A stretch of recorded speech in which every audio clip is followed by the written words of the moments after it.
to me. Yeah.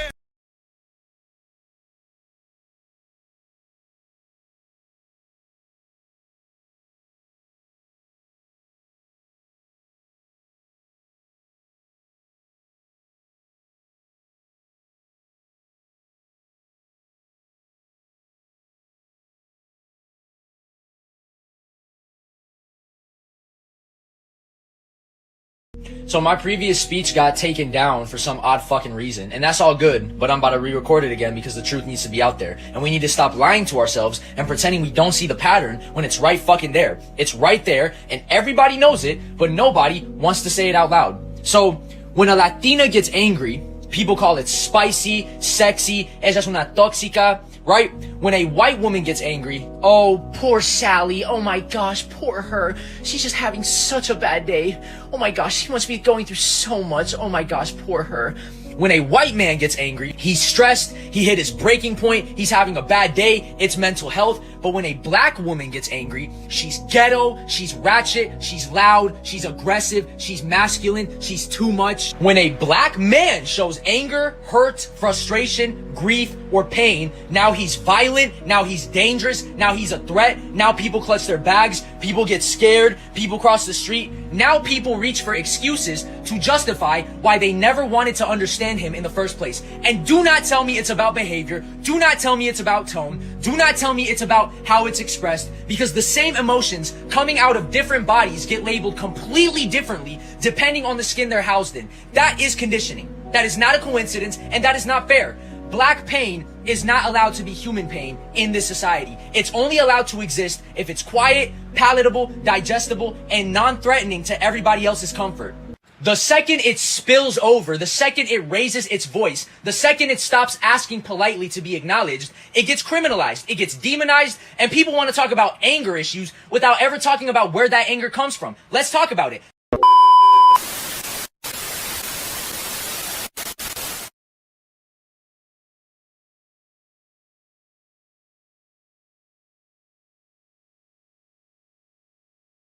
So this past November, I recently got stabbed. I almost lost my life on 47 Racine, one of my youth stabbed that I was taking care of for the last 2 years. Me being shot and you drop a tail. Okay. Being emotional hurt. Cry like a baby in a pillow. You know what I'm saying? So for you to stab me, that hurt me way worse, like inside, than it did physically. I found my step-pops dead in the garage. Watching somebody literally die in your face, that's a different feeling. Oh yeah. No doubt. I watched my brother died coming off a robbery on the E-way getting chased. Dad head went through the dashboard. So today's theme is helping healing through grief and anger. Recognize how trauma and loss affect emotional health. Learn at least one coping skill. Discuss loss related to violence and illness. And our last thing is to strengthen brotherhood and mentorship connection to him. I think for a lot of us as men, it feels easier, especially when we're dealing with the emotional waters, to try to push it away or try to avoid it. And that's probably one of the worst things you can do, because grief don't go away. I never got angry and I wasn't fearful. I never got angry and I wasn't hurt. And you can see it in individuals' behaviors, because if I start talking about somebody, especially I don't know them, the hurt gonna hit first, and then as a deflect mechanism, the anger comes in. That's the protective part. Because if you got grief, you kind of got some anxiety because you want it to end so bad, and you just going through so much. Grief, I think, is just an open wound. That's Pretty much like I don't want to bring nobody down with me, because like I'm always trying to make everybody else happy. So sometimes it's like, how can I make y'all happy? I'm not happy myself. You the strong friend, you're not gonna always be that strong person. There's times when you have to be weak, and grief is one of the moments where you gotta kind of gotta surrender a little bit, and that's not easy. We really need to isolate and really need to look in the mirror. Put the drugs down, put the alcohol down, stop sex for a second, and just be you, like focus on you. Many communities experience sudden loss due to violence. Losing someone suddenly can leave people with anger, shock, and unanswered questions. This is called a traumatic grief. Because you just survived 365 times this year, you're not even thinking like, all right, today will be the last day. That's one of our biggest problems. We see it too often, we deal with it too often, so you be like, oh man, like, and now you on with your life. There has never been a time other than this, I would say like the last 10 years, that there has been processing of feelings and emotions as it relates to thoughts when it comes to black men. Like when I was a shorty coming up, these type of conversations were never had. Look! This is the eye of the...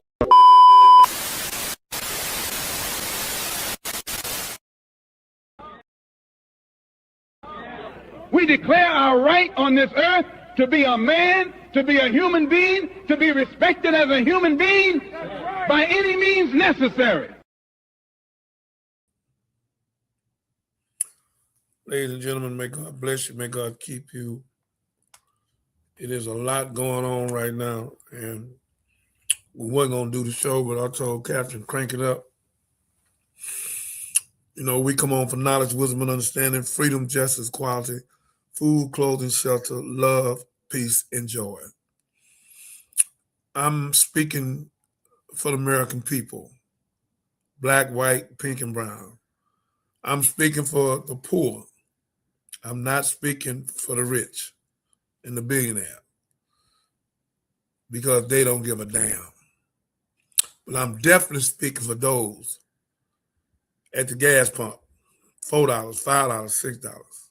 Food just skyrocketed.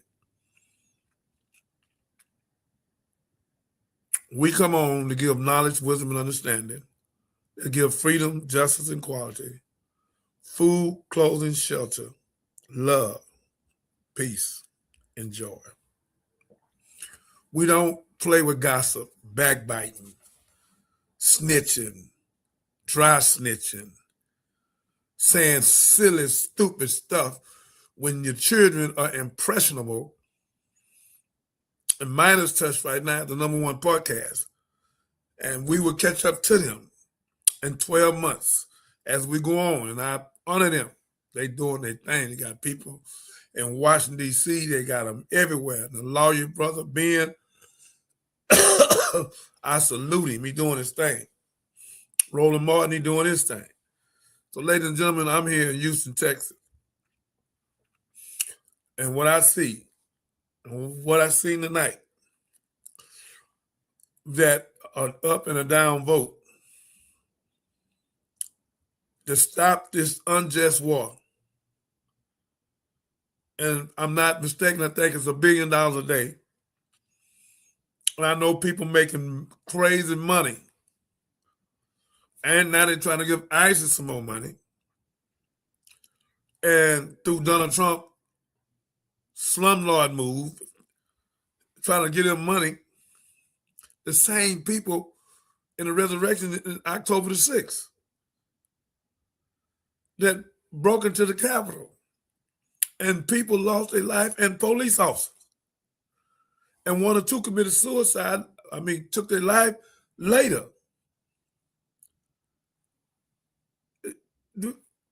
And talking about a ballroom when people only have lights and sleeping with candles. Now people stealing gas and got hoses and they don't want to. People going around and got, come on, man. I was driving through the South. I seen about 3-4 cars out of gas. I'm like, oh my God, man. I didn't know if I want to have a gas truck where I could drive up and give them $20 a piece or something. Get them to the, I didn't know what. I'm asking God. I helped Katrina. We raised $700,000 with Pastor C.L. Jackson at Pleasant Grove Missionary Baptist Church. We had 2 crews, one on 1960. And we had one outside downtown on Lowndes and Johnson, where I was at. And I stayed 82 days with them. I didn't put them in. And I asked Matthew Mack to help me with the beds. He wouldn't. And I went to this little bitty store in Hilton on 45, wouldn't either. And a little bitty store, affordable furniture. Little bitty store. After I asked my beloved brother, who I love, Mr. Foreman, he said, gave his money to Red Cross. And I said, that's what you did. You gave it to him. And the guy called me to the phone and said, sir, What are you trying to do? I said I don't have a $25,000 left. I need 100 beds, bunk beds. That's for 200 people, ladies and gentlemen. Them people took the 25,000, put the 100,000 with it, sent out about 40 people that Saturday morning, like ants. I stood there and watched it. I watched it. Put the mattresses, brought pillows. I say, Lord, no name. Affordable furniture right here on 610 in South Park, past MLK. I'm going to do a commercial over there. Make sure, Captain, we're going to do a commercial over there. Because we need to spend millions with them. Because he will take the money and put it back in the community for real. Same thing Chimichandy to do. Because I'm going to call all y'all out. Burger Park, all of y'all. All y'all finna start helping me open up vocational schools, taking millions of dollars out to this neighborhood and putting that paws and chicken and paws and burgers back in here. And got everybody at CVS and Walgreens. But that ain't my subject right now. My subject is that White House, the government, and that man Mike gonna end the press conference. I mean, not press conference, gonna end the vote and use the word reschedule. What? Could have stopped the war today. Why didn't carry it back over to Friday and Saturday and Sunday and Monday through Memorial? Somebody told me to do that. And it was illegal. Ladies and gentlemen, I pray that y'all wake up.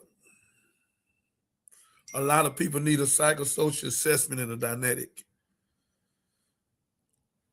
TikTok, we got to wake up, man. It's too much. Welcome to... What did you say? Oh, I'm sorry. I thought that was my opening. So welcome to the Johnny Binder Show, everyone. Welcome to this midnight edition of it. Thank you for joining us. Tonight's subject is America sick? The trauma behind the drama. And I want to thank everybody. TikTok, thank you for joining us tonight. Y'all always hang in there with us. Thank you to those following us on Facebook, YouTube, Twitch, and TikTok. Facebook, I feel like I'm leaving somebody out. Y'all forgive me. But please, whatever platform that you're watching on, please remember to like, subscribe, share, and drop us a comment. And in the comments, speaking of, if y'all could just drop us a comment and let us know what you think the trauma behind the drama truly is. Is it the political system? Is it our parenting? Is it our disconnection from God? Let us know. Is it slavery? Is it just being Black surviving in America? Let me know what you think it is. Pastor? Yes, ma'am. You said it all. I mean, what you want me to say? You hit the ball out the park. All the things you said is what it is. It's in when you just have to put it together like a bowl of soup. But let's get started. Okay. Well, this next clip that I'm getting ready to play, it's actually on PTSS, not PTSD, which she says is post-traumatic slave syndrome. So let's check this clip out. There's a reason why Black folks operate differently in this country. What is that? PTSS. What's that you say? Post-traumatic slave syndrome. Oh, I see. This isn't about victimhood. It's about context. It's about understanding how history lives in the body, the culture, and the systems we're still navigating today as Black Americans. Post-traumatic slave syndrome is a theory that explains the multi-generational trauma experienced by Black Americans as a result of centuries of chattel slavery, followed by Jim Crow, racial terror, segregation, mass incarceration, and ongoing systemic racism. That's a lot to process. PTSS describes how unresolved trauma passed down through families can shape behaviors, beliefs, coping mechanisms, and survival strategies, even long after the trauma has ended. PTSS is collective, cumulative, and inherited. The term post-traumatic slave syndrome was coined by Dr. Joy DeGruy. She introduced her groundbreaking book, Post-Traumatic Slave Syndrome, America's Legacy of Enduring Injury and Healing. Her work connects historical trauma to present-day social conditions without blaming Black people for the outcomes of systems designed to harm them. PTSS can manifest in several ways, including hypervigilance, always being on guard, expecting harm, internalized racism. What's that? Absorbing negative beliefs about Blackness, distrust of institutions. Get trusted! Because historically, those institutions were not safe. Parenting patterns shaped by fear. I'm gonna bomb your ass with this belt. Not because of a lack of love, but because safety was never guaranteed. Survival behaviors that made sense under oppression, but may not serve us now. These are not moral failures. They are adaptive responses to prolonged trauma. PTSS helps explain why disparities exist in mental health, physical health, education outcomes, and even interpersonal dynamics. It contextualizes why stress-related illnesses disproportionately impact Black communities, why being strong became a survival requirement, not a personality trait. Understanding PTSS shifts the conversation from what's wrong with Black people to what happened and is still happening to Black people. Why naming it matters? You can't heal what you can't name. PTSS gives language to experiences that were long dismissed, minimized, or pathologized. It opens the door to collective healing and policies that acknowledge history instead of pretending it's irrelevant. Our ancestors survived the unimaginable. We carry both the trauma and the resilience. And with understanding, community, and care, we can interrupt the cycle and build something freer, healthier, and more whole for generations to come. Peace, y'all. My God. Miss Catherine. Yes. Almost call you Dr. Catherine on that one. Lord have mercy. Young lady. My God. She hit the ball at the park. Yes, she did. That was a grand slam because of the trauma. And when officers stopped the automobile, the trauma hits again because in their mind, that ain't in my mind, because I'm going on. I'm not going there with that. And here go my license, here go my insurance. I got all the lights on, all the windows down. Here go both my hands up in there. I'm not pleased, sir. But the trauma. And what she said has been carried so long. Generation after generation. You have to try to figure a way to break the cycle. And I know you think I've been telling people you need a psychosocial assessment. That's what I've been talking about. Especially us. Because we have never been repaired and they don't give a damn about repairing us. They don't care about us doing what we're doing to one another, cursing, character assassination, and stealing from each other and taking each other's lives and fighting each other. Now women fighting all over. They don't care. It's mockery. Naked, butt out. And it comes from, we're going to use the women as spoils of war, booties. Now everybody want to give a pool party, everybody naked. This is a setup. And we fall right into it. The guy told me, come on, let's go to the pool party. I said, go where? Pool party, the girl birthday. I said, I'm not going. He said, going to be a bunch of naked women there, man. You know, all they are, and you can get, I said, brother, can you hear? I am not going. Because if I go, I'm gonna mess the whole thing up. I'm gonna ask the DJ that's playing the music, may I speak for just 30 seconds. So you don't want me to go. I'm coming. What are we doing? We're like a bunch of clowns, freaks. Look at us. But that's the problem, minister. They don't know that they're in a circus. But we need to get this out. Matter of fact, we're gonna play this for the next 30 days. I don't know if Miss Boy, I'm so upset that she didn't see this. She just come on, but I'll send it to her. Yeah, you know I want you to play it again too. Yeah, I'll send it to her. Yeah, Miss Renee. If you see what Catherine went found, I don't know where she got. I didn't send this one to her. I didn't send this to you, did I? No. Yeah. I want to hear it again. Miss Renee, you got to hear this. You can hear it again later. We got other stuff to talk about. But I did want to say I like when she says it's generational, because I think as parents, grandparents, we don't realize what we pass on to our kids just in terms of knowledge. And I'm gonna share, because I never share on this show. When I was a little girl, my grandmother had this inherent fear of police officers. Good Christian woman, never been in any trouble with anybody, but she was deathly afraid of white police officers. And I remember going with her to pick my grandfather up from work, and he worked in a bank building, and we were going through the corridors to find him. And this officer, he was approaching to tell us, see if we needed help finding him or whatever. But I can still see the look of terror on her face.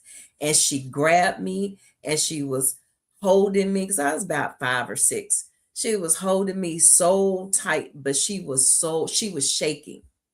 And then I learned later that I had an aunt that the police officers would come pick her up from the house so that they could have their way with her and then bring her back.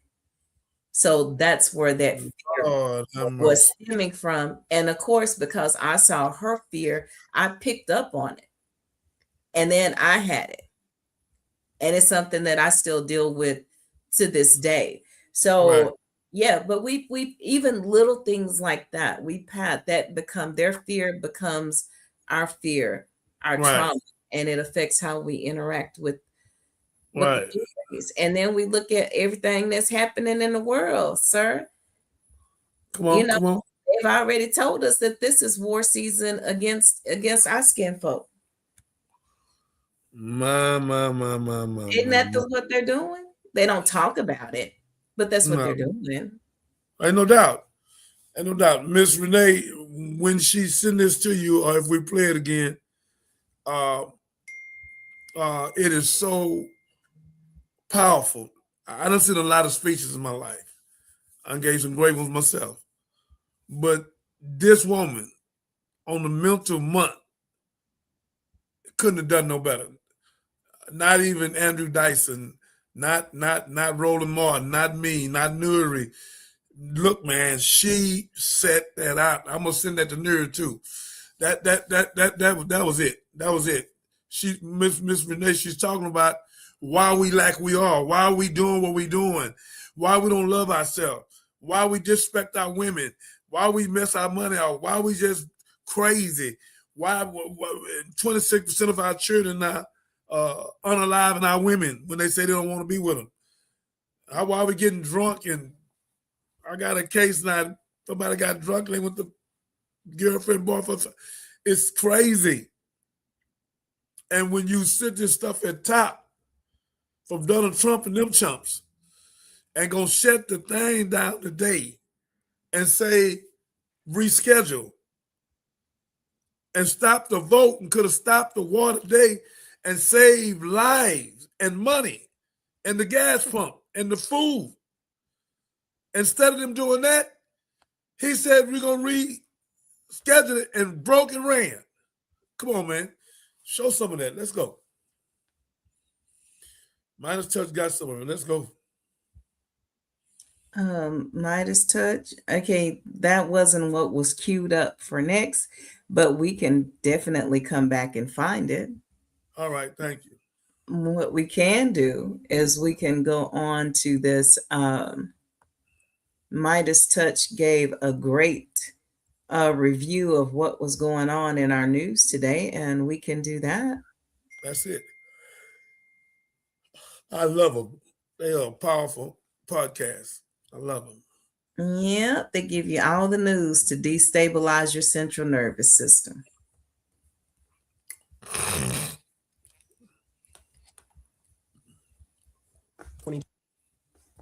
26, here are your top stories. Senate Republicans just blew up their own reconciliation bill. Senate Majority Leader Thune sent senators home until June, all because Trump is trying to jam through that $1.776 billion slush fund into the bill so that he could pay his allies, January 6ers, political cronies, you name it. Just think about this for a second. Ghislaine Maxwell, Proud Boys leader Enrique Tarrio, the My Pillow guy Mike Lindell, they're all eligible to file claims to steal your tax dollars. Trump's approval rating just hit a new record low, 31% approve, 65% disapprove per a new ARG poll. A Trump-appointed judge just threw out the DOJ's lawsuit trying to seize Maine's voter rolls.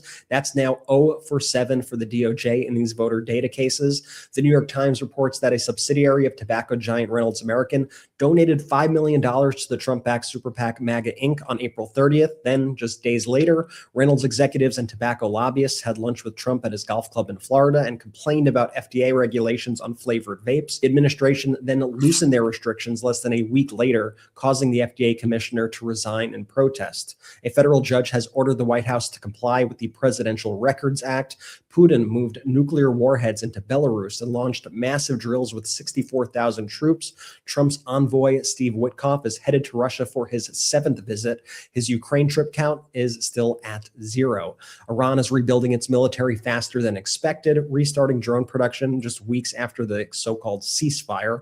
Iran's supreme leader also blocked sending uranium abroad, one of Trump's core demands in these nuclear talks. Iran is now also floating a formalized toll system for the Strait of Hormuz, charging fees on commercial ships with exemptions for Russia and China. China is blocking a Pentagon visit to pressure the United States over a $14 billion Taiwan weapons package that Trump already called a, quote, negotiating chip. Turkey slashed its U.S. Treasury holdings from $16 billion to $1.8 billion in March. When asked today about his son's upcoming wedding, Don Jr.'s wedding, Trump said, and I quote, "He's a person I've known for a long time." He said that about his own son, and Trump said that he's not sure if he will actually be able to attend the wedding. The DNC finally released its 2024 election autopsy today, noting that it was incomplete and not up to its standards. The broad takeaways, basically Democrats failed to define Trump, neglected rural voters, and relied too heavily on the assumption that his negatives were already baked in. Colorado Democrats formally censured Governor Jared Polis with a 90% vote for granting clemency to election denier Tina Peters. And the Midas Touch podcast is the #1 podcast on YouTube again this week. That is because of you. Thank you. That's all for now. Spread the word. Share this with someone who needs to hear the Midas Touch podcast, hear this news. I'll pause it right there. And did you see how much news he covered for today? And as humans, it's hard for us to focus on all of that. And if it's really bad news, then I think we get so much of it, we just become numb. What you think about that, Minister? Well, it's not becoming numb. It's becoming conscious. I have to know the news. I study the news, and I want to know what's going on around me. I care because I speak for people, millions of people.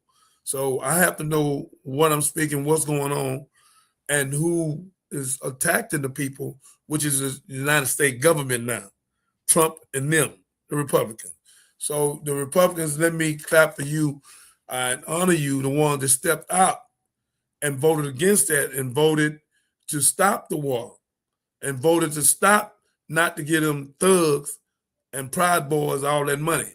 So I honor you, and we honor you being strong enough. Stop being Trumpanites and stop letting Trump be your God, because Trump is just a robot, man, and a puppet for Israel. I done told you that. I told you that 2-3 weeks ago. He's faking, man. Trump ain't gonna throw rice at a wedding. He'll get some people hurt and use the government and the army, but he ain't gonna do nothing. That's why he ain't go to the war. None of his folks been to the war nowhere. His son can go now, both of them. So again, they ain't gonna do nothing, man. Them folks don't care nothing about us. So again, this is a cold con game. And now the people, almost 70% see it. Only reason it ain't 80% because that's the part of the Proud Boys and Ku Klux Klans and skinheads and all of them. 20%, 30, whatever percent they are. And trying to get them some money. This is crazy. You're going to take the taxpayers' money to get us some people that broke into the Capitol. My God. My God. And the Midas Touch, I want to thank him again. He said so much so fast, and it was so powerful. This is sad. It was powerful, and it's good news to know. But sometimes the barrage of the news that comes at you, because see, that was just one little clip. That's what's going on in DC. We haven't even talked about stuff that's going on nationally.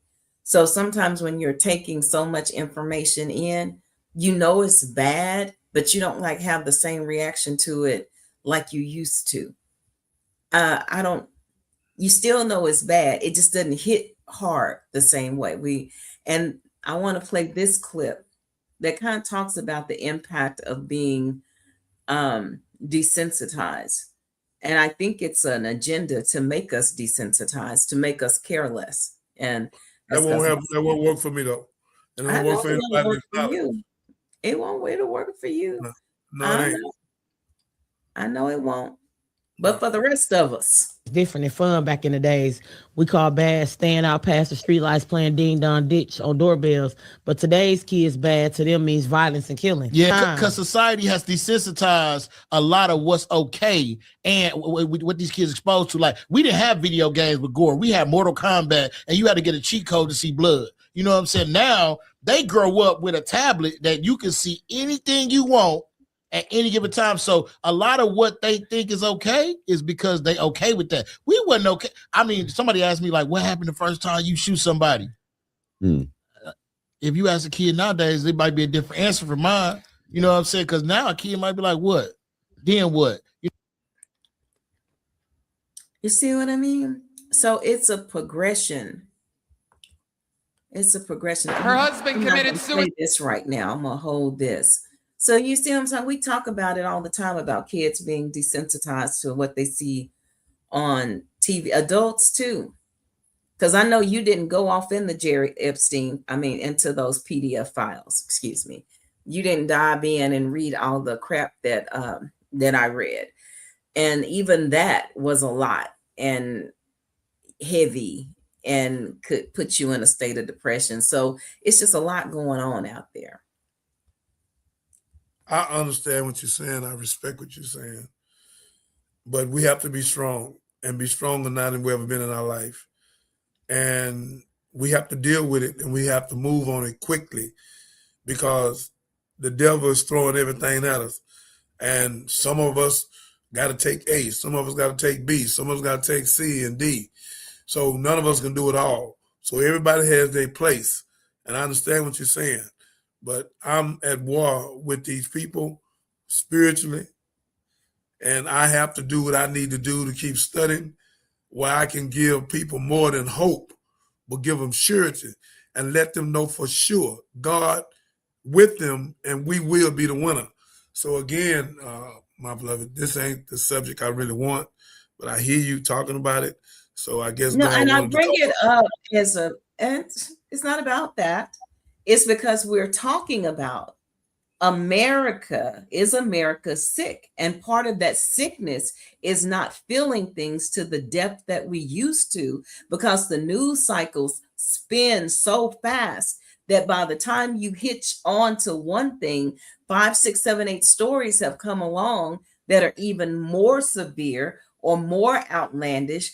He's in the news every other day doing something ridiculous, meaning that the man in the White House is in the news doing, you don't have a chance. Normal people don't have a chance to really sit down and process this. So then that becomes the trauma behind the drama, because that is the subject of today's show. Is America sick? The trauma behind the drama. And we get so caught up in the drama affects our everyday lives. It affects our mental health. So that's the tie-in, Minister. And I was just getting ready to play this clip. We talked earlier about Cheryl Underwood and the Kevin Hart roast, and how they made fun of her husband who unalived himself by jumping off a building. And even though it happened in 1990, I'm trying to see where somebody unaliving themselves is ever open for a joke, because now we're making fun of mental health and a situation that plagues all of America. Well, they seen President Trump do it, so they doing it. Yeah, but it's not funny. I'm sorry. Nobody with knowledge and wisdom and understanding is not funny. But whoever would laugh to someone jumping off, or Cheryl Underwood, a friend of mine, and I love her. I met her in New Orleans, and I want to make sure I send an email or something to her, letting her know I want to come on the show. I want to apologize to her for these clowns. But anyhow, no one should play by nobody jumping off something and unaliving themselves. So come on, let's play it. Suicide 3 years into their marriage. I've been sitting next to her for 2 hours, and I have to ask, how did he last that long? Yeah, on the roast of Kevin Hart on Sunday, Tony Hinchcliffe brought up the fact that Cheryl Underwood's husband committed suicide in 1990. I was in the Air Force Reserve, and they were getting ready to mobilize my unit to go in the Desert Shield and Storm. I'm sorry if I got it in reverse. It's been a really busy night, but my husband killed himself August of 90. So what they're talking about is his suicide over 30 years ago. Cheryl was in the Air Force, but she couldn't fly. And neither could her husband who jumped off. I'm going to pause it right there, Minister. Lord have mercy. That is total disrespect. And she is saying that she's okay with it because it was 30 years ago. But what about the impact of somebody watching that, and maybe for them, their loved one did it last week or 3 weeks ago? You think you tuning in for a laugh, and you up here watching this mess. With all due respect, I disagree with Cheryl Underwood. I hope she hear me, and I will send this to her. I don't give a damn. It was 40 years ago. You can't play with that. You can't play with that. Your husband, we don't know what mindset he's in. We don't know. That was completely out of order to make that a joke. That white boy was out of line. I don't care if you're a black boy, whoever. He was completely out of order. He was completely out of order.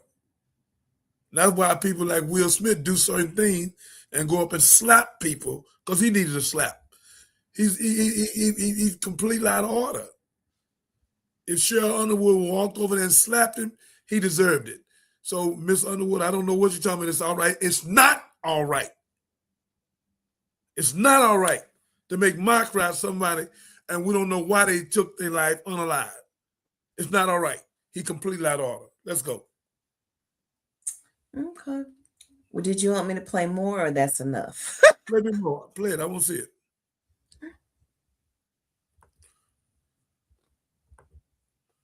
And Gillis also referenced it in his intro to Cheryl. Who jumped off a building and he died from that. I swear to God, I called her before this to ask if that was okay. I would have never done that. And yeah, Cheryl confirmed that on the Don Lemon Show on Monday, and also said that Tony approached her beforehand as well. There was a team of us and rehearsing things that we could say and what the parameters were. Tony came to me at the luncheon at Ted Sarando's house, the owner of Netflix, the run all of Netflix. And he said, I just want to talk to you. And we spoke. And then Shane called me personally. It was the respect that they had for the situation. I said, but your jokes better be funny. They better be funny. And if they're not funny, I will get you. Yeah, so Cheryl seems to suggest that they didn't tell her what the joke was going to be. They just told her, hey, I'm going to do a joke about your husband committing suicide. She said, okay, it better be funny. True roast comedy. It is not meant, it's not for mainstream domain. But you're talking about Netflix. Well, Cheryl was seen laughing at both jokes, but you could say that she got them when she took the mic. You think you hurt my feelings by talking about my dead husband? My husband only died once. You die every night with them whack-ass jokes you be telling. But yes, Shane, I'm talking about you when I say retard. I know people love me and feel like they went too far. I think they did exactly what they needed to do, because we wouldn't be talking about mental health right now. I don't think Tony nor Shane were thinking, the reason I'm going to do this joke about Cheryl's husband committing suicide is so then Cheryl can go on and do interviews next day talking about the stigma surrounding mental health. Yeah, that'll be great. No. Like, I don't know why Cheryl's giving them that credit, but no, that's not what they were thinking. It allows us to open up the discussion about mental health and men who are bearing the burden of life, especially Black men who bear the burden of life. And we're being told as people, you don't need therapy. You can handle this yourself. We do need therapy. We do need medication. God. We do need God. And people need to understand that these things happen. Yeah, there's no way that when they approached her and told her that they were going to do a joke about her husband committing suicide, that Cheryl thought, oh, yeah, that's a great idea. Yeah, go at it. That'll be great. Can't wait to hear them. Of course not. Like, I think the thing we need to keep in mind here is that they were all paid to be part of this. It's a paid gig for all the comedians. So I mean, this is stop it. TikTok. Wait a minute. You say we did some hate speech. When did we do some hate speech? They said they flagged us for doing. Let me see. Debating the roast of Cheryl Underwood is how it affects mental health. You see what I mean? Let me, yeah, but I know what this is from. Let me say something to you, TikTok. We know, I like to debate with you and talk to you. Well, nobody here doing no hate speech. Where was the hate speech? That she gave them the right to do that, and they used it and went to mental health. I just said that wasn't no hate. I said both she went up and slapped him for saying it. That ain't no hate. So I don't know. Y'all need to deal with Donald Trump. Won't you do that? Starting the war. Won't y'all do that? I don't see y'all saying nothing to him. Giving billions of dollars to people that broke up in the Capitol. Because I just can't lay down to y'all because y'all taking it too far and we ain't done nothing. Ain't nobody did no hate speech. So I don't know where that come from, but we're not doing no hate speech. So again, I don't hate nothing in the world but ignorance and stupidity. So whoever doing hate speech is not here at the Johnny Binder show. And I don't know what you thought you heard. We was playing something that they were saying about a husband jumping off a thing, and they use it for the mental debate, and it worked. So again, that's why she didn't go up on the thing and slap him, because they'd already agreed. So that ain't no hate speech. So I don't know where that come from. I don't know how y'all wrote that up there, but again, you flagging us for something we ain't done, and you making it seem like we going backwards. We want no hate speech. I've never did no hate speech in my life. But thank you. Let's go to the next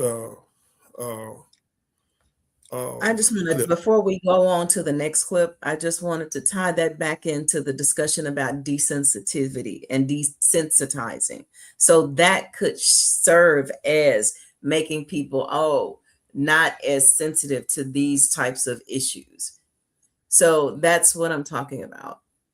That just played into that ain't what this about. This is about them.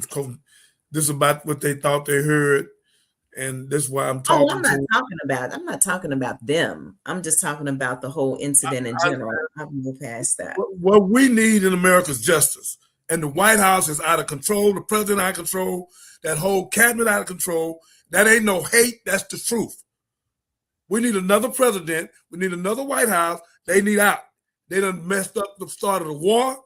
Ain't no hate about this. It's the truth. And I'm going to speak the truth.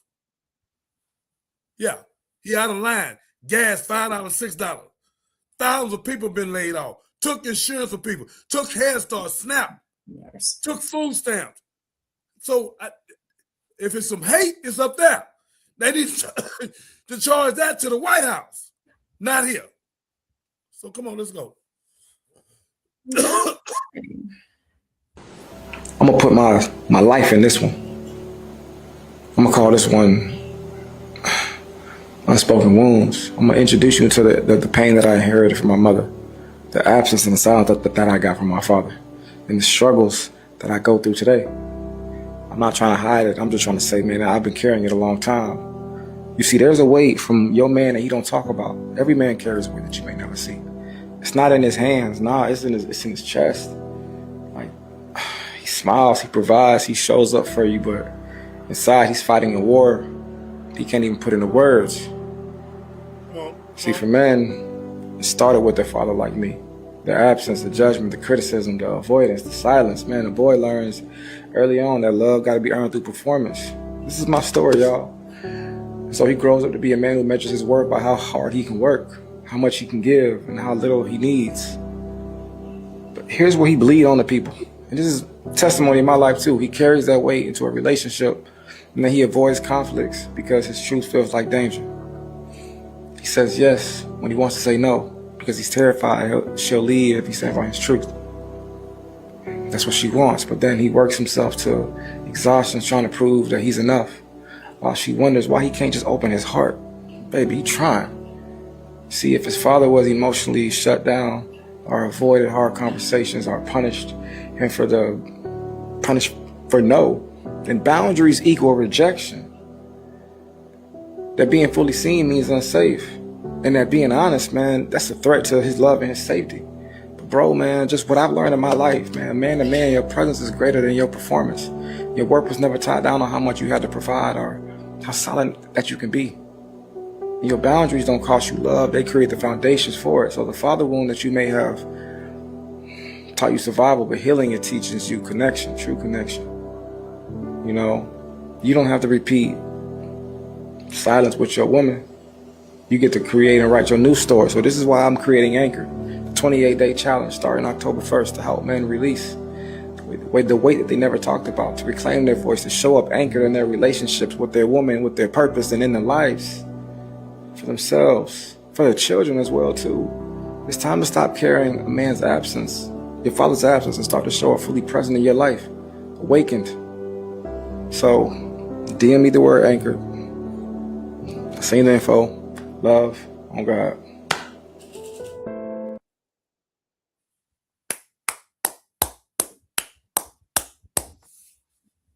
That's what we play, ladies and gentlemen. We play truth. We don't play hate. We play truth. We speak against hate. We speak against racism. We speak against all the gossip and backbiting. This show is knowledge, wisdom, understanding, freedom, justice, equality, food, clothing, shelter, love, peace, and joy. You can't get no better show than that. That's solution-based. We ain't the problem. That White House the problem. That president the problem. And the stuff they doing is the problem. We ain't doing none of that. I ain't passed one bill. So we need you, TikTok, to help us Stop that. And save people and give justice to the people. And not give $2 billion to some thugs that went to jail for breaking in the Capitol. That's not hate, that's truth. Yeah, he spoke well. He spoke very well. And I salute him. You have anything to say yourself? Now, I just had a question. Do you feel like men, black men, and in particular, are doing better about acknowledging what they're feeling and being more open about it? Lately, yes. Not enough, but lately, yes. But not enough. Not near about enough. Because it can't be enough because 26% of our young men are still unalive and our women when they say no to them. So it's not enough. What can make it better? What can we do to help them heal? Could a woman do? I know we can't heal them, but how could we, I guess, make room for their healing? They have to be confronted by a woman that has some kind of psychiatrist in her, some kind of theology in her, some kind of wisdom, understanding in her. She has to be knowledgeable. She can't be picking at him, playing with him. She have to really know that he's hurting and deal with him and wake and let it out and let it go. Those that want to be healed. Some people don't want to be healed. They like being ignorant, triggerish. Say something that goes 0 to 1,000. And then they'll sit up and say ain't nothing wrong with them. And that's an outright lie. So again, we need more mental health institutions. We need more psychiatrists. We need more psychologists and LPCs. We need more to deal with the mental health. Not they send 400 some police out, but the police don't know nothing about no mental health. Just a few of them try to bring it down, but it's not enough. We need professional people to deal with that. Because a boy just had a blade in his hand and studied him, and he didn't charge at him. And if he did, he could have just shot him in the leg. They hit the man 9 times and took him out. So again, this. And another your little boy had a water gun the other night, and thank God he was white. I don't know what happened if he was black, and that ain't no hate. The truth again. And the officer had it on him, and the little boy didn't, when he put the gun down, he said it's a water gun. And they're for to unalive him. The little boy's about 14. So again, man, this mental health is in the police department bad. Yeah, some police department worse. Baltimore had to get rid of a lot of people. California had to get rid of a lot of people.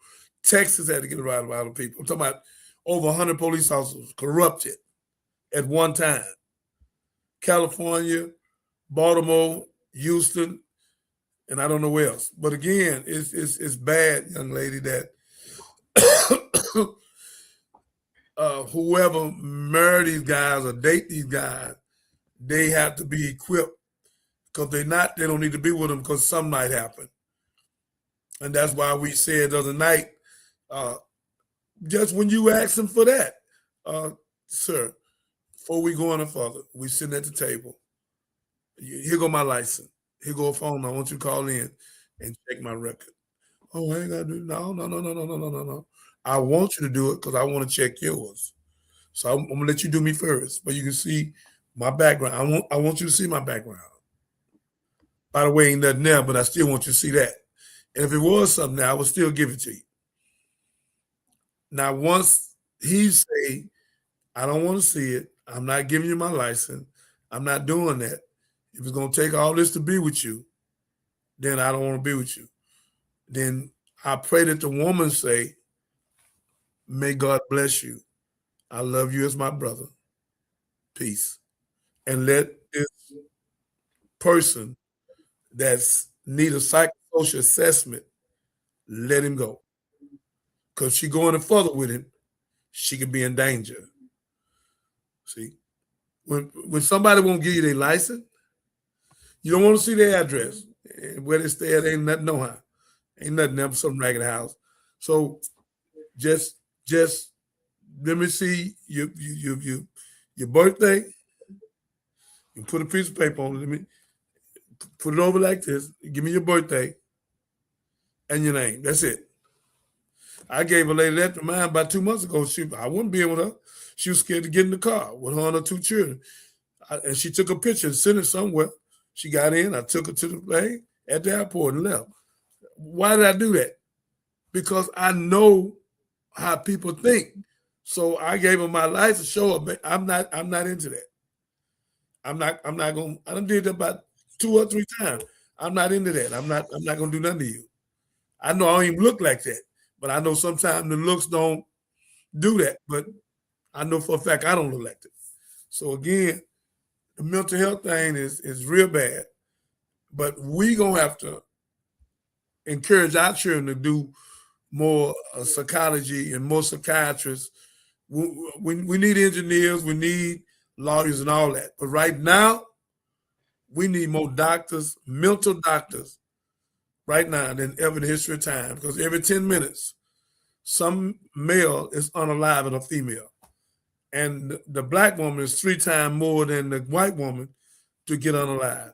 That is crazy. All we've been through, black man, and ain't no hate talk again, TikTok. That's fact talk. All we've been through, and you got the nerve to hurt your sister. She ain't got no reparations. She done been taken and molested, unprotected, and then here you come and do the same thing?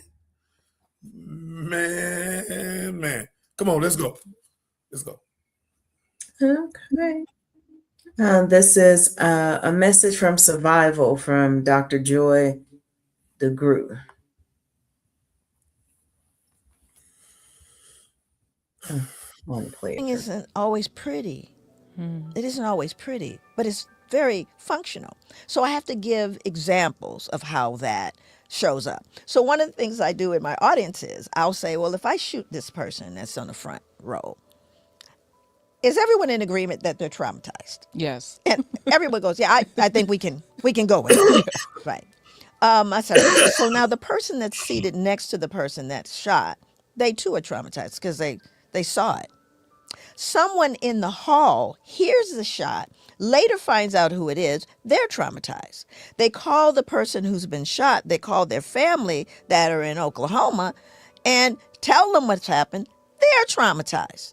Now, at the same time, you may have someone that's just maybe 1 aisle away that saw the whole thing. They're interviewed, well, what happened? Oh, it was awful. You know, there was blood everywhere and it was so sad. When's lunch?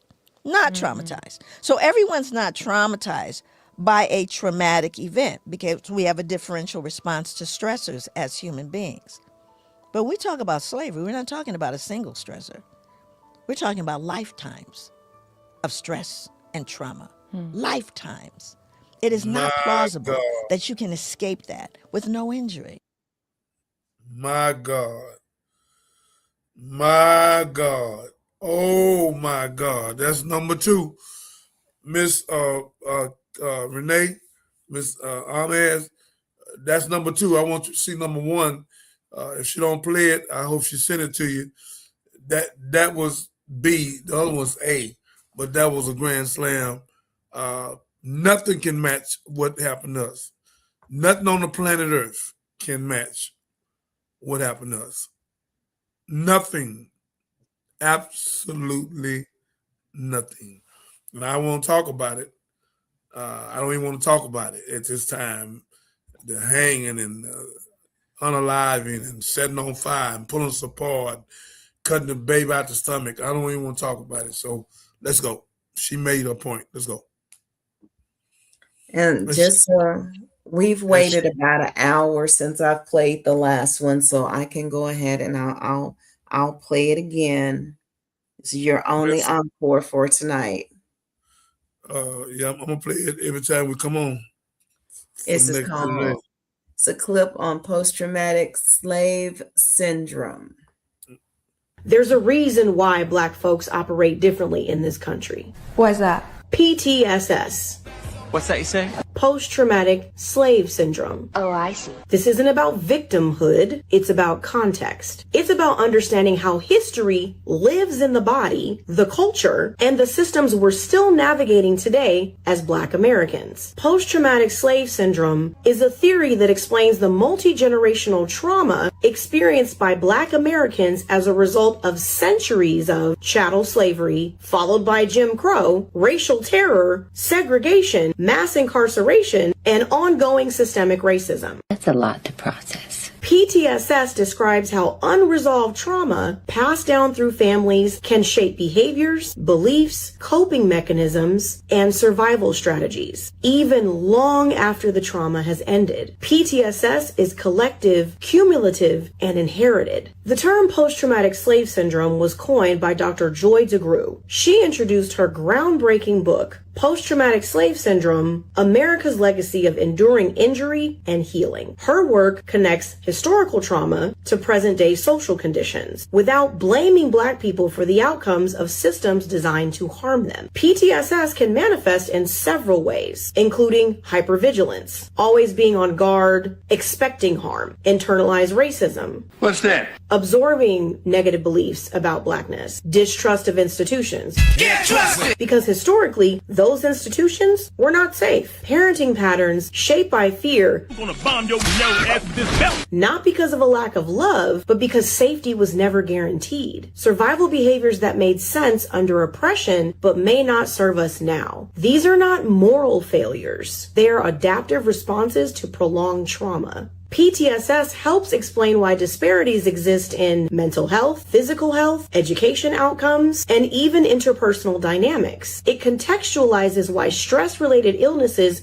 disproportionately impact Black communities, why being strong became a survival requirement, not a personality trait. Understanding PTSS shifts the conversation from what's wrong with Black people to what happened and is still happening to Black people. Why naming it matters? You can't heal what you can't name. PTSS gives language to experiences that were long dismissed, minimized, or pathologized. It opens the door to collective healing and policies that acknowledge history instead of pretending it's irrelevant. Our ancestors survived the unimaginable. We carry both the trauma and the resilience. And with understanding, community, and care, we can interrupt the cycle and build something freer, healthier, and more whole for generations to come. Peace, y'all.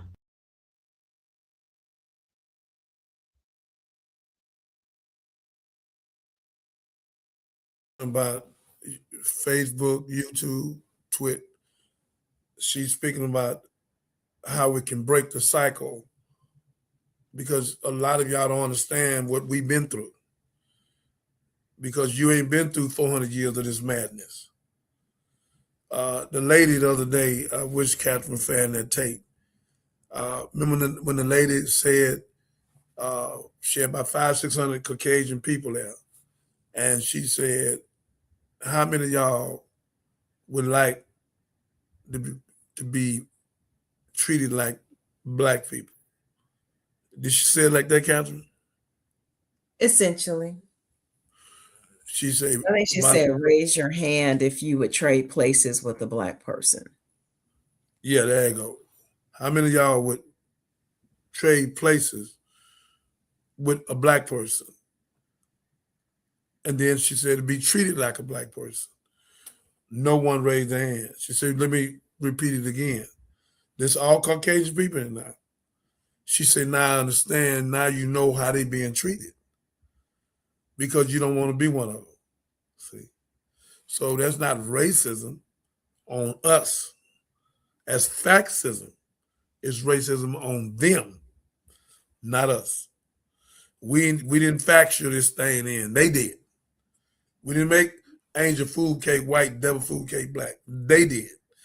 So again, Miss Ahmed, the lady spoke. She spoke magnificent. Young lady, I'm gonna get Catherine to shoot out a text to you. I'd like for you to come on. I'm gonna get Dr. Umar to come on. That other lady spoke. That the lady that's on the spoken word, and we will be putting the spoken word out this week. 2-3 of them a day, because we want the world. We've been holding them, so God had us to hold them. So now we can let them go and show what Tiffany and company did here in this studio, and boy, they brought it. So, ladies and gentlemen, mental health is serious. We need more psychiatrists, psychologists, and LPC. LPC is licensed professional counsel for 3,000 hours. We need it bad. I'm telling all teachers, I'm telling all mothers and fathers, anybody got anything to do with education, or anybody got anything to do with sending our children to school, let's try to get a couple of million, there's 360 million people in America, a couple of million quick as possible to help us with this mental thing, because we need a psychosocial assessment and a diagnetic, because from the top, from the White House down, it's trickling down, and it's creating a cold problem, because children are impressionable. And that's why Jesus says, suffer little children, forbid them not. Let them come unto me. And if you're going to hurt one of these, you brother put a milestone around your neck and be thrown in the deepest sea. This show is not the Johnny Binder show. It's called that.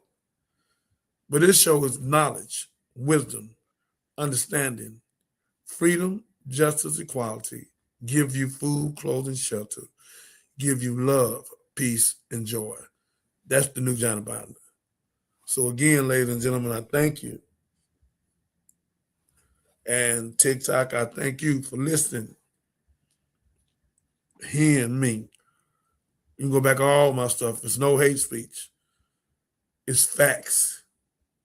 And trying to motivate people to stop hurting one another and character assassinating one another, and learn the word love. God put love over all 10 commandments. And we didn't understand it because if we did understand it, then we wouldn't do the 10. Because if you love me, you wouldn't rob me. You love me, you wouldn't unalive me. You love me, you wouldn't break in my house. That's why we have so many police officers. This is what God wants me to get tonight. Because there's no love. If we had love, we wouldn't need law. We need law because there's no love. This is where God wanted me to go. I'm trying to wonder whether that TikTok messed with me with this. Okay, this is what this is, Miss Ahmed. The reason why we have so much law, because there's no love. Because if you had love, like they do in the East, they go and pray and leave all their stores open, jewelry store, all their clothing stores. Everybody go pray. They come back, everything now. Do that in America. You come back, the jewelry store gone. All the clothes gone. St. John gone. The purses. Go out and pray and come back and see what happens. That's the mindset. That's the mindset. Because we disconnected from God. And we think with our lower self. And the lower self is not from God. The higher self is from God. And that's what's wrong with us. And that's why God say, study to show yourself approved. And our people destroyed for the lack of knowledge. And Jesus said, I'm in the world, but I'm not of it. So that's what God wanted me to say, Captain, because I've not said that in a long time.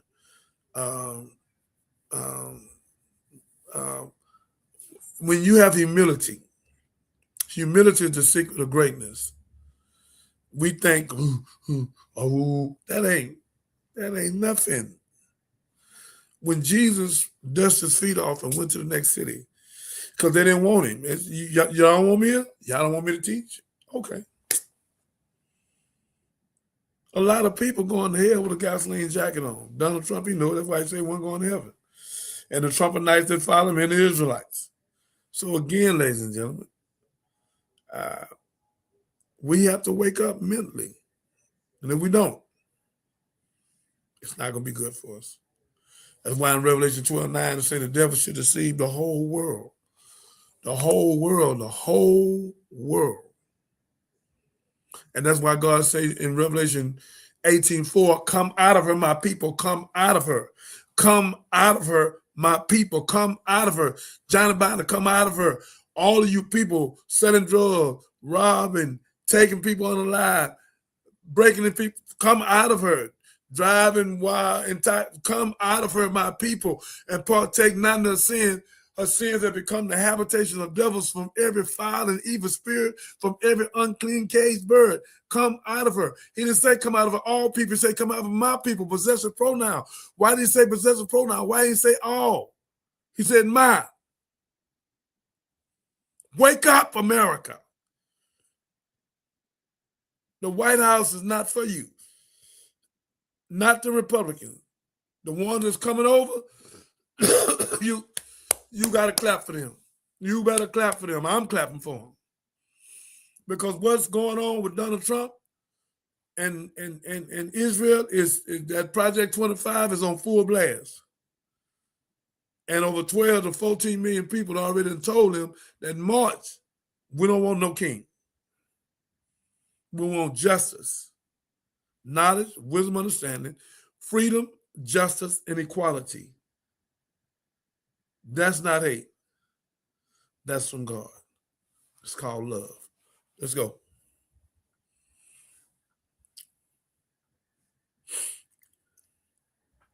Okay, well, fam, I think this would be a great time to take a short break.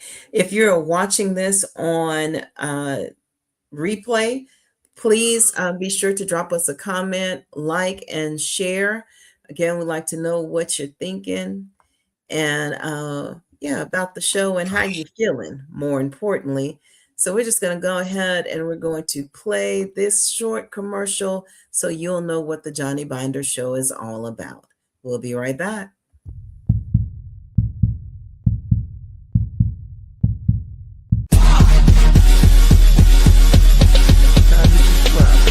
You helping me, Captain, all the rest of us, save lives.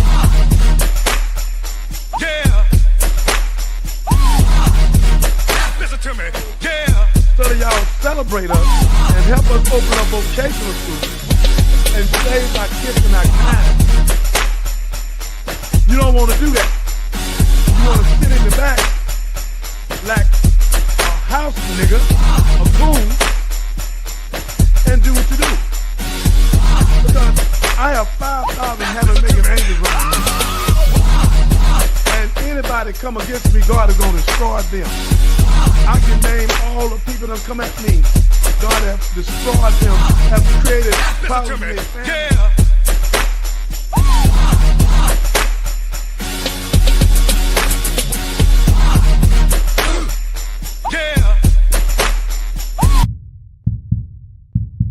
So again, ladies and gentlemen, what I'm saying to you is that the black woman is the mother of earth. She has melanin in her skin, right here, melanin. The sun is her friend, not her enemy.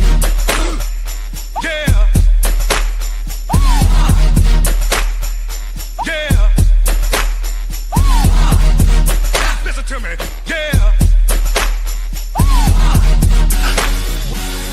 Now so your crew is snitching. Get out the game. Whatever money you got, go open some kind of business. If you don't know how to open, then to do what my partner did. He gave his money to the restaurant owner. Now he rich because the restaurant owner paid him every month. He invested like $500,000 with it. And now he out of Galveston. So now he get rich. Him and his wife got a big home. They come out of Texas University. If you ain't an entrepreneur, invest your money with a D. Or with Catherine, whoever doing business. With me. I'm going to build 90 townhouses. I need 2.5 right now. So again, invest your money with somebody you can trust. Get out the game. If you don't get out the game, you're going to prison. And 85-90% of the time you do, when you get out, you be dead. It's not worth it. So this Johnny Binder talking to you. Listen to me.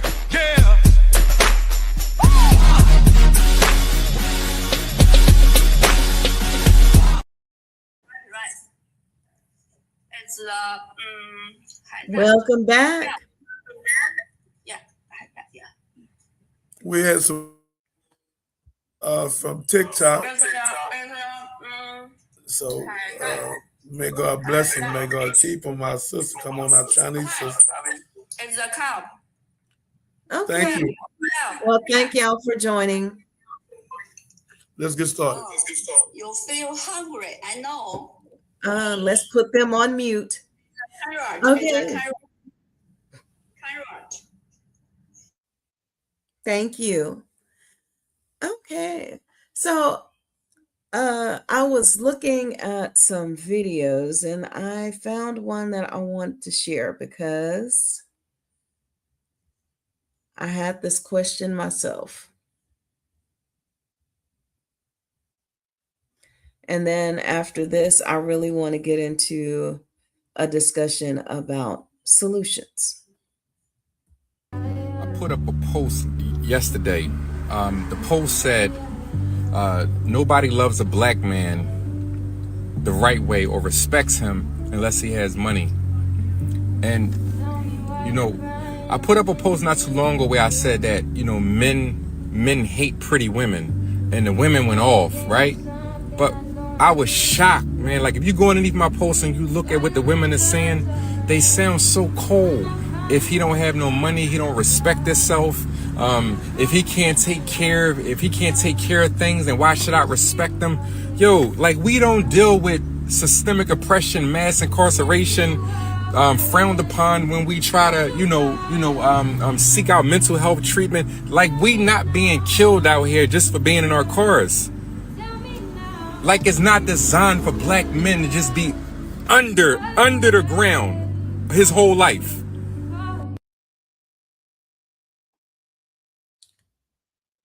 I don't know what. Oh, there you go. I put up a post yesterday. Okay, I think that was the end of it. But I wanted to follow it up with this post. And hey, TikTok, he's going to put y'all on mute. So I got drunk last night, like really drunk. And this is the catch.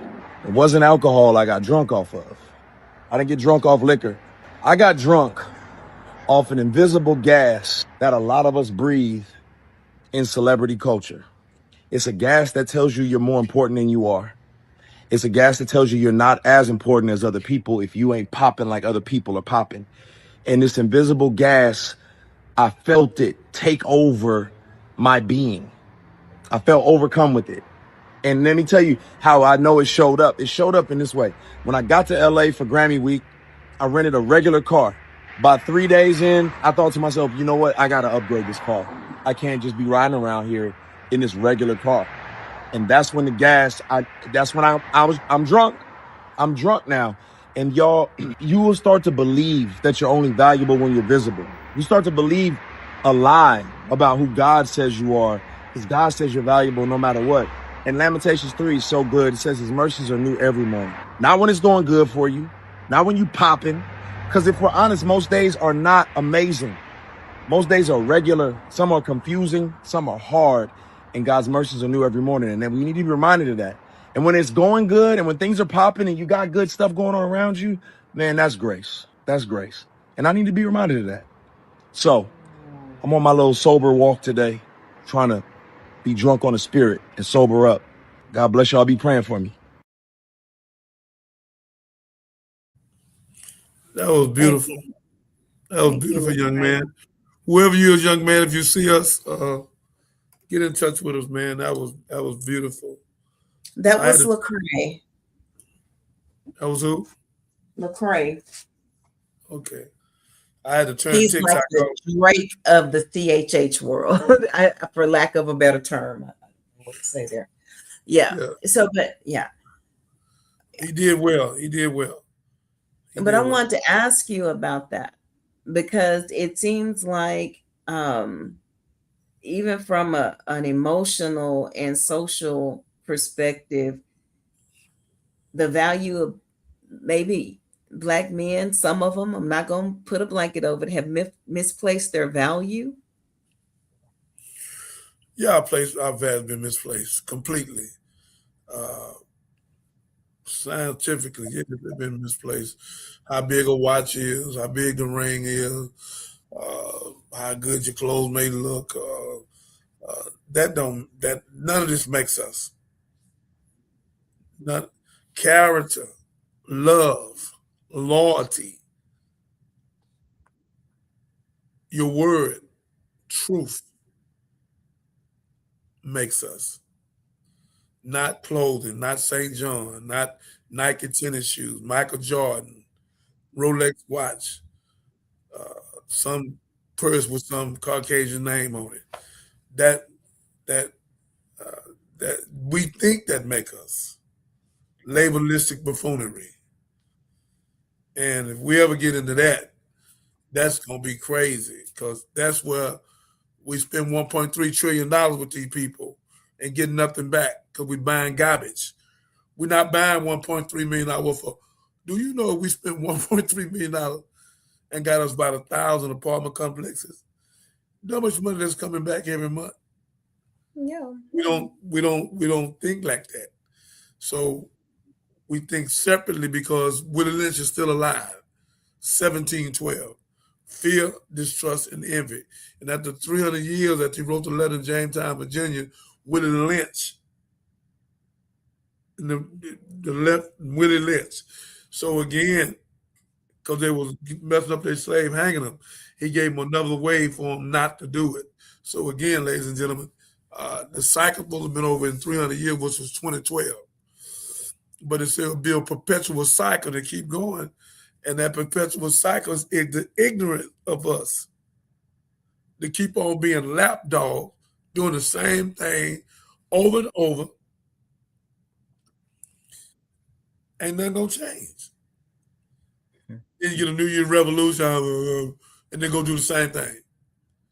And 98% of the people got $250,000 down, and 2% got $251,000 up.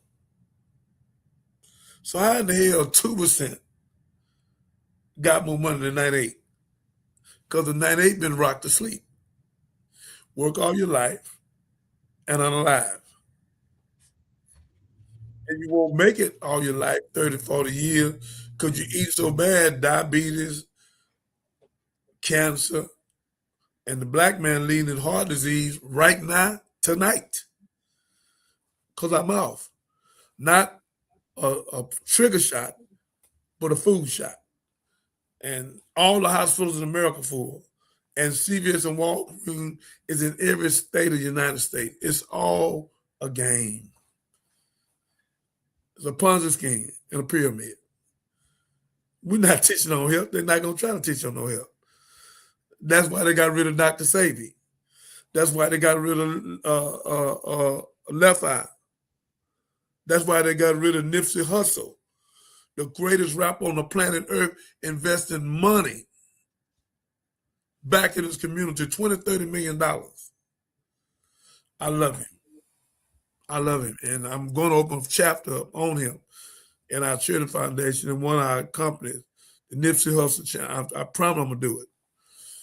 Promise I'm going to do it. And ladies and gentlemen, we got a new show coming called Solutions for Real Relationships.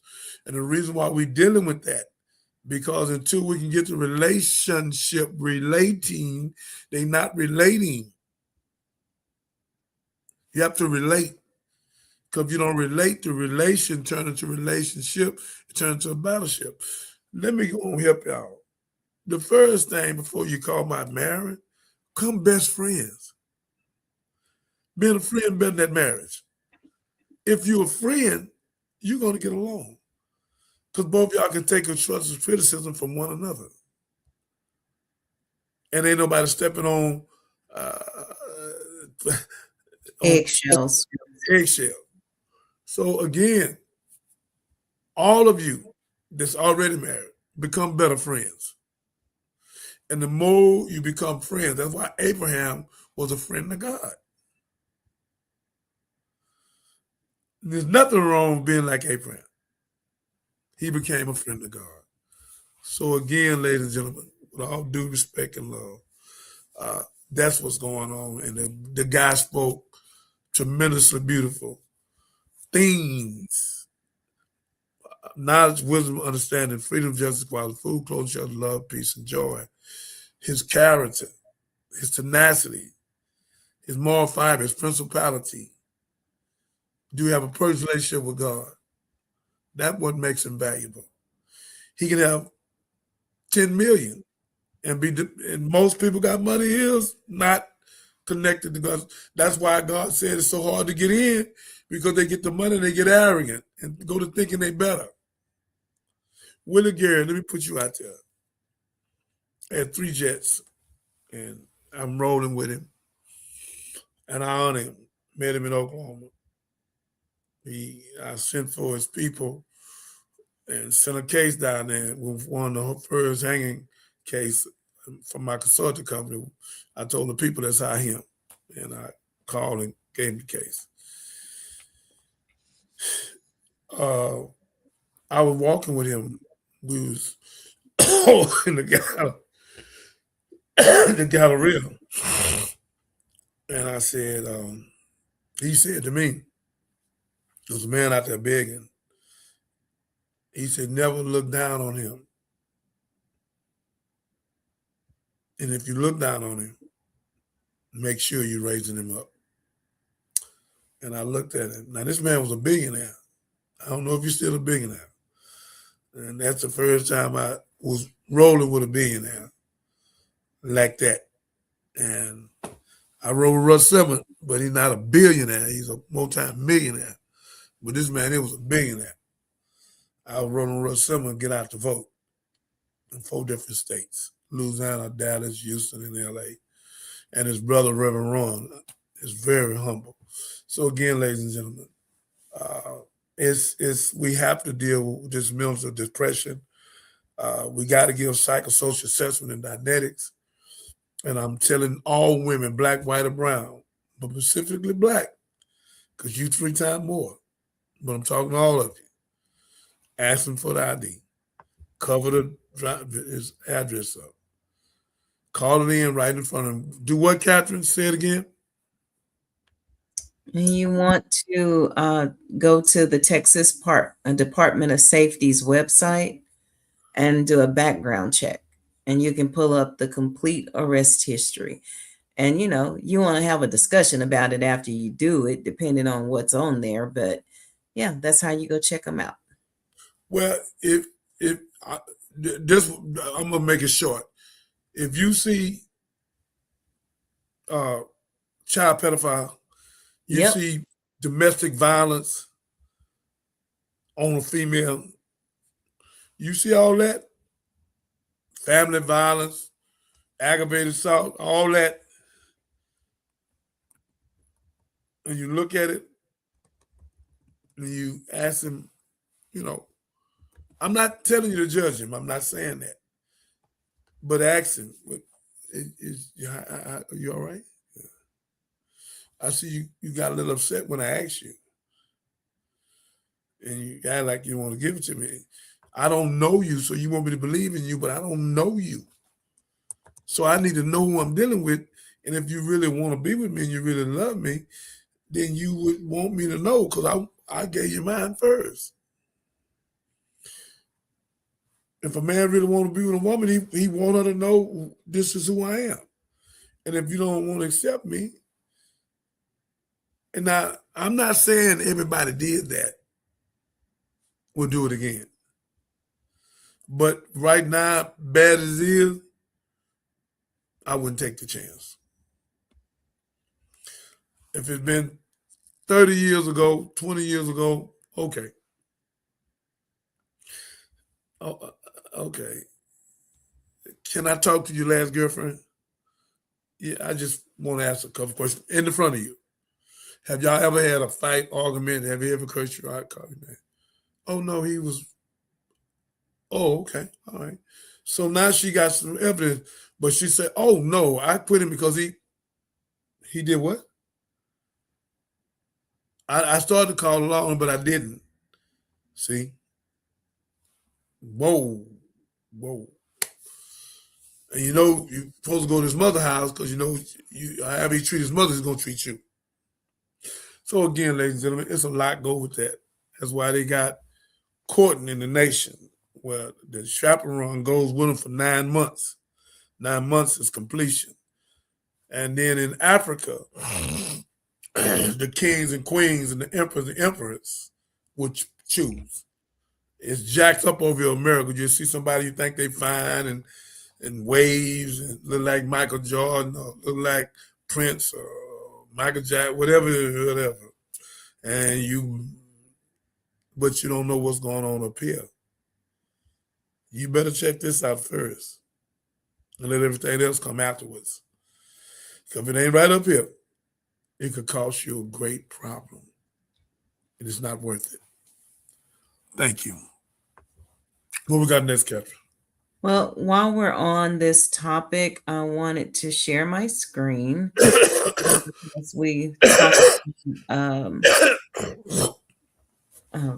offenders. So this is the National Offender Public website, and it's a part of the FBI. So you can come here, ladies, gentlemen, as well, and you can check by name for free to see if the person or persons dealing with, if they're listed in the registry. And again, this is the National Offenders Public website, and it's part of the FBI's database. So it will check all 50 states for free. You'll be able to see that. But if you want more detailed information about their arrest records, you would have to go to the Texas Department of Public Safety. This one that we're looking at on the screen, this one is free. Thank God. The one for Texas Department of Safety, that one is $3. All praise to God. So, ladies and gentlemen, we're doing this because we're trying to save lives. We're trying to save women. For every 10 minutes, a woman is being unalive. Every 3 seconds, a woman is being taken. Her sex. So, it's not good. It's not good. And over 1 million black women in 10 years have been taken. It's not good. Come on. Okay, so I wanted to focus more on solutions, and unfortunately, I don't have very much in videos in terms of healing and solutions. Well, that's But my job. That's my job. If it ain't there, then I have to teach it out the Bible, Quran, and the Torah. That's what I'm here for, to teach solution. If they don't tell enough of it, then you can ask questions. Like you really do right now. Whatever you want to ask about solution, come on, let's do it. Okay, so I guess what is the solution? I mean, I know we're going to say, we'll work our way backwards. Lecrae and the other gentlemen were talking about feeling valuable, and that expressed through materialistic means. But to me, that just sounds like something that would put more pressure on Black men to achieve certain things and get money. And to me, that's where the element of going down the wrong path, getting money by illegal means starts to creep in.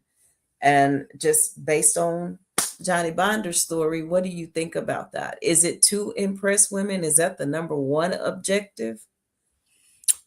Well, you can see they got a thing out for the last 4 or 5 years where dude got a Maserati, a Rolls Royce, a Lamborghini, and he be raggedy. The girl be fine, boom, and she get away from me. Then he'll get up and go get in his car. She'll run back to him. Oh, I didn't mean that. So she don't care about how raggedy he is. She care about that car getting in, and it's called a gold digger show. So they're showing that. So, and it's been going on for 3, 4 years. So, and it's not their fault. They've been taught wrong. So she back, bless her for his heart. They've been taught wrong. So women, the dude got a Rolls Royce, Lamborghini, Maybach, whatever, Range Rover, whatever. That don't mean nothing. I mean, he got some money. But if you're not investing in you and your children and your family, he's not helping the poor, then he's narcissistic. We got a lot of billionaires that don't do nothing for nobody. Their name ain't nowhere on doing nothing. They up there with Trump trying to get their taxes. So they don't care. So we've been tricked with labelistic. The Chantel Purse, the Michael Jordan tennis shoes. We don't want no Chucks no more. Reebok, Adidas, Nike been up top. So again, and they use Michael Jordan to do that. So again, my beautiful, we've been tricked into this labelistic world. But that ain't the worst thing right now. The worst thing is the dating. But that's how people meet, though. So if I'm out and say I'm in that materialistic mindset and I'm just looking for a man based on what car he has, then I get that man. And then, like you said, he ends up being narcissistic or super duper controlling. He's not doing anything for you, and then that leads to abuse later. We'll just hypothetically say that.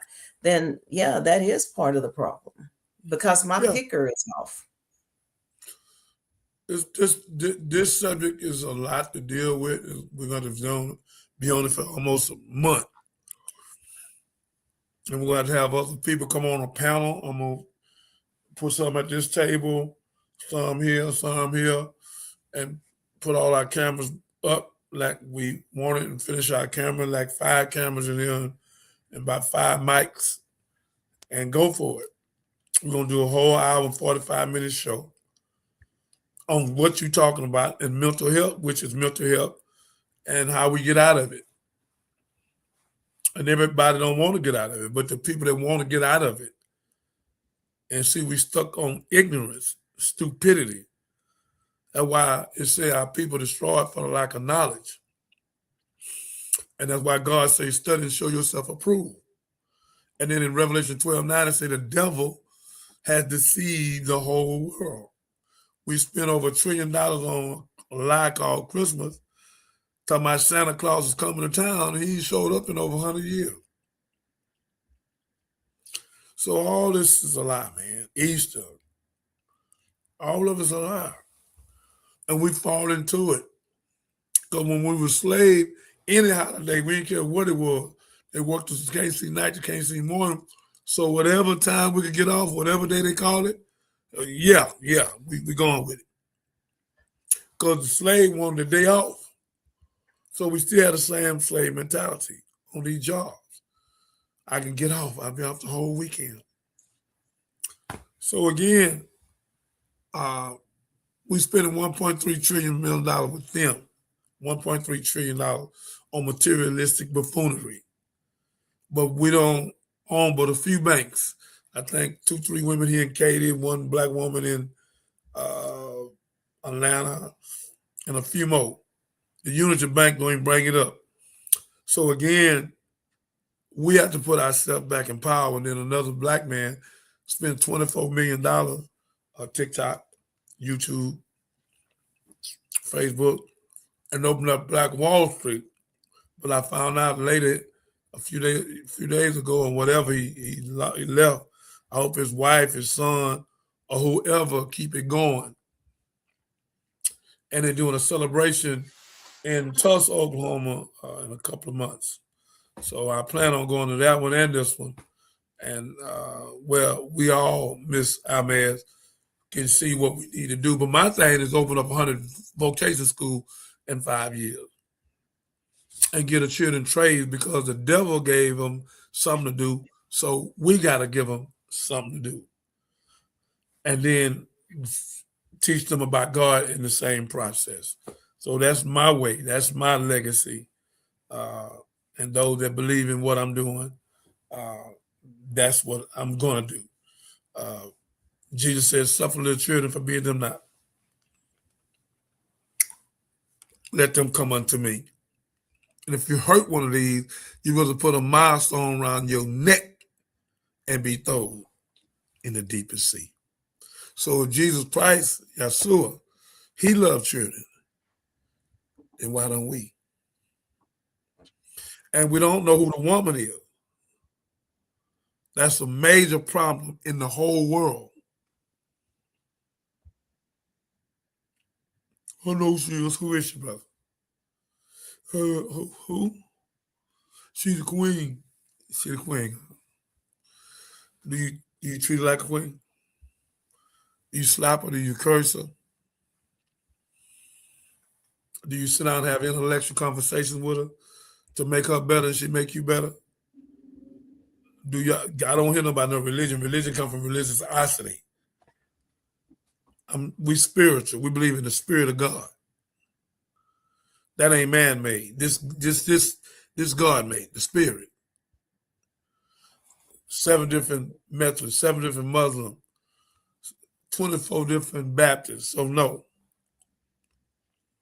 Submit our will to do the will of God. And Islam means peace. And Jesus told the 72 to go out and knock on the doors. Then he came back and said, Jesus, what should we say? He said, Islam. He said, peace. So again, ladies and gentlemen, that's what's wrong with us. My beautiful sister, that was a great thing to ask. Anything else? We got about 5 more minutes. Anything else? So, what is the church's role in this mental health crisis? How can the church step in and be more effective without perpetuating the lie that sometimes all you need is, and I please y'all understand my heart where I'm coming from, you just need Jesus, or you just need God, you just need the Holy Spirit, you just need the church, and they steer people away from therapy. You know what I mean? They do, most of them unknown and some of them purposely, because when you read the Bible right here, it say our people destroyed for the lack of knowledge. And they say the devil should deceive the whole world. And in Ezekiel 34, God said, you clothed yourself, you fed yourself, but you have not fed my flock. You have scattered them. Got over 400,000 churches in America. And there's no church banks nowhere. No finance companies nowhere. No credit unions nowhere. And Kirby John, the only one built Corinthians point 1 and 2, he was a threat. And that's why they came at him. Kirby John, I'm telling you what I know. Pastor Kirby John Caldwell used a threat. And they used one of your people in your camp. I'm going to tell you this again. Whoever came to you and said something about a Chinese born, that's him. Or that's her. Because I talked to one of your pastors and they said they came at them with it. And they said, oh no, I don't want to do with it. Because Mr. Kirby John, Pastor Kirby John, you are not broke. The people love you. I love you. Anybody will lend you some money because they know you're going to pay it back. So again, you got a great name. Don't let what happened to you stop you from climbing back up. You're going to be more stronger now than ever because you've been to hell with a gasoline jacket on and see how they treat us, even though you was in a camp. You went to no United States Penitentiary or middle. You wanted none of that. So again, you know now. So you ought to teach harder. Just keep them rat and roaches away from you. And anybody Pastor Kevin John Conwell come at you and ask you to do anything, take it to your wife, take it to a lawyer, and investigate it. You already know how to build subdivisions. You got McDonald's, all that, 5 charter schools, all that. And then you open the thing up for people over 55. Then a Texas Children's Hospital. That was a grand slam. No one has ever done what you did in the church. So again, my brother, I love you. Listen to your brother. Listen to your brother. You know, they tried to set me up, and they did it on purpose because they know you was going to open up the hip-hop church in your church for me. Because your wife walked up and said, congratulations. And then when they set me up and I said I was a lawyer, you said I had to wait. I never said this publicly, but I'm saying it now. And I've still been waiting. I beat the case almost 8 years ago. So again, I'm your brother and I love you. I'm saying it here on the podcast, and it's going to touch 1 million people in less than 30 days. You're very prolific. You're very smart. Your wife did a great job while you was gone. So again, you taught against Christmas. You taught against Easter. You did the plays that proved to us some of the greatest plays I ever seen on Easter was you in the Power Center. I was there every year, and I loved it, and the singing and the knowledge and the wisdom. So again, my brother, I pray one day we work again, if that's your choice. And let me put hip-hop church in there. And the church means they think they hip. We hopping them over to Jesus. May God bless you, Mr. Pastor Kevin John Caldwell. I'm your brother. I'm on your side. Always have been. Love your wife, your children, and the great congregation. And my brother, Bill Russell, I love you too, brother. You're another part of me coming in. Thank you. I enjoyed your brother. That's my man. I got pictures of me and him everywhere. I keep sending them to you and sending them to you. He's a great guy. Had a great life. Had a beautiful wife and his children. So again, y'all, let's celebrate each other, push each other, and make each other stronger. Where we can take care of our wife, our women, and our children. And where our women will look at us for the first time. And as we lifting them up to God. And when you do that, they'll help you. They'll support you. They'll invest in you. And we will be successful. I have some of the most smartest women on the planet Earth around me. And I'm not going to tell you who they are. I want you trying to run off with them, grab, throw them in the car, and pull on the van.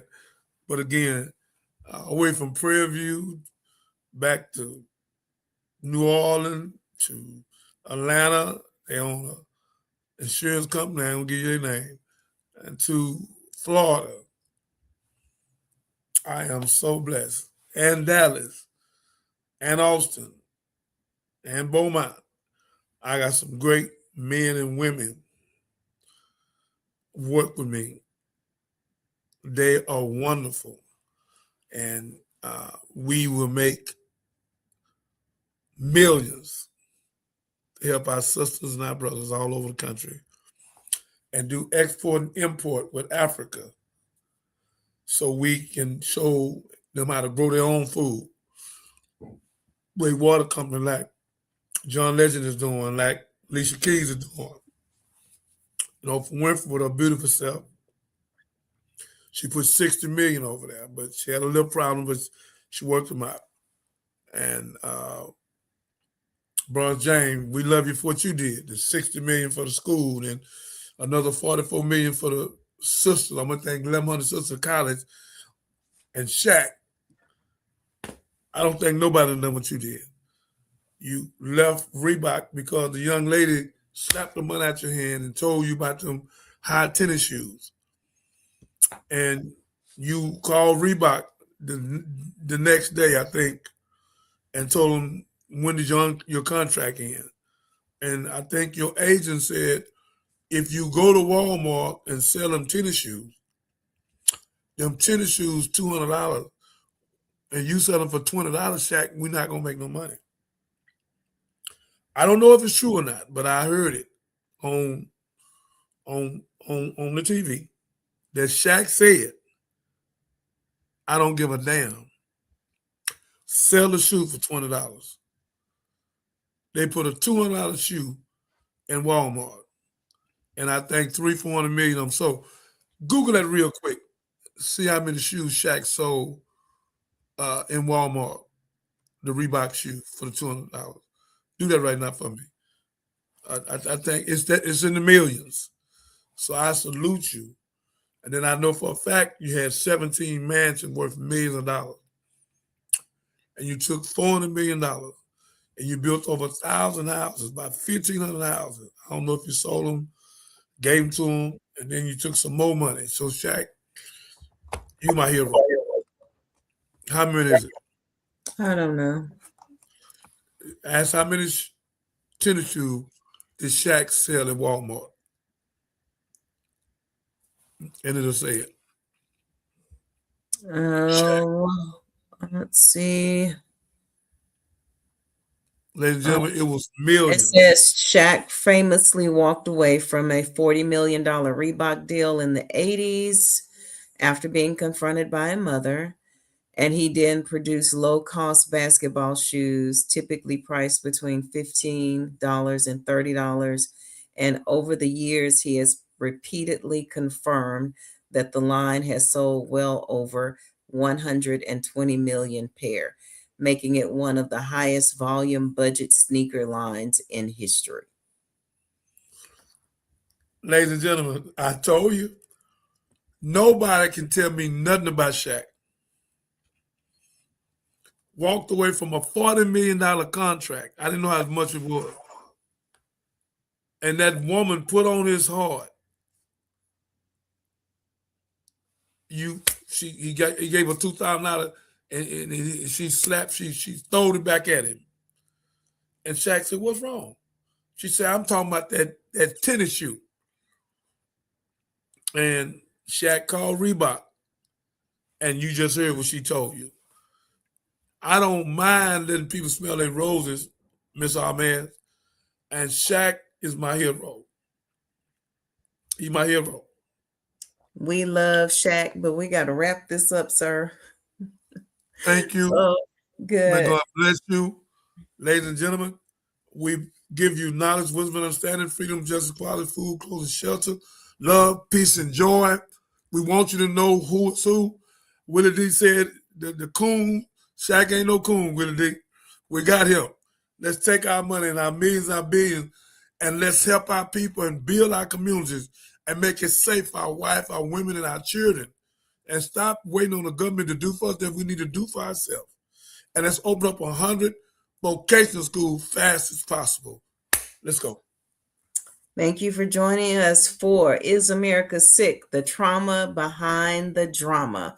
And if you're watching this on replay, please like, subscribe, comment, and share. Thank you for joining us. And when we come back the next time, Minister is going to tell us what three things he thinks churches can do to help foster better mental health among the congregants and the community. Until then, y'all, peace.